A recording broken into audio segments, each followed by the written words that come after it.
Hello viewers, আসসালামু আলাইকুম। ফিরে এসেছি আবার আরেকটি নতুন রেসিপি নিয়ে। আজকের রেসিপি ক্যাপসিকাম পাকোড়া। তাহলে চলুন শুরু করা যাক আমাদের আজকের রেসিপিটি।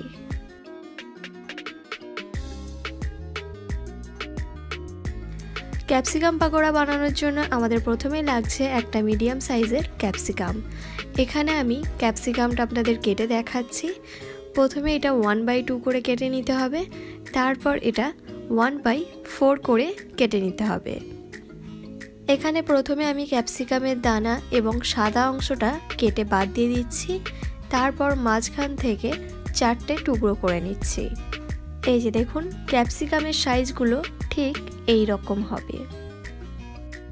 এইভাবে সবগুলো ক্যাপসিকাম কেটে নিতে হবে। এখানে আমার সবগুলো ক্যাপসিকাম খুব ভালো করে কাটা হয়ে গেছে।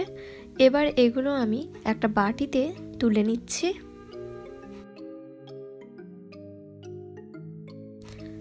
এদিকে পাকোড়া বানানোর জন্য একটা ব্যাটার তৈরি করে নিতে হবে। তার জন্য আমি এখানে একটা বাটিতে বেসন দিয়ে দিচ্ছি 4 টেবিল চামচ।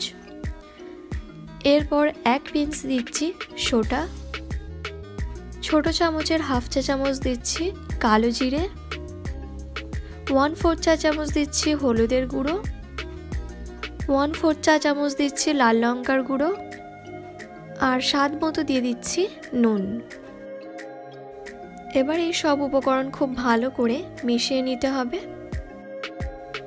এবার এই মিক্সচারে অল্প অল্প পানি দিয়ে একটা থিক ব্যাটার তৈরি করে নিতে হবে। অল্প অল্প পানি দিয়ে এই ব্যাটারটা তৈরি করে নিতে হবে। এই যে দেখুন, এখানে আমাদের ব্যাটারটা এখন পুরোপুরি রেডি। আপনাদেরকে এর থিকনেসটা দেখিয়ে দিই। এখানে আমি একটা আঙুলের সাহায্যে আপনাদেরকে দেখিয়ে দিচ্ছি। এই যে দেখুন, ঠিক এইভাবে কোটিং হলে জানবেন আপনাদের ব্যাটারটা একদম ঠিকঠাক তৈরি হয়েছে। আমাদের ঠিক এতটাই ঘন ব্যাটারটা তৈরি করে নিতে হবে। এবার এই ব্যাটারের মধ্যে একটা একটা করে ক্যাপসিকাম ডিপ করে তেলে দিয়ে ভেজে নিতে হবে। এখানে আমি ফ্রাই প্যানে আগে থেকেই তেল গরম করে রেখেছিলাম।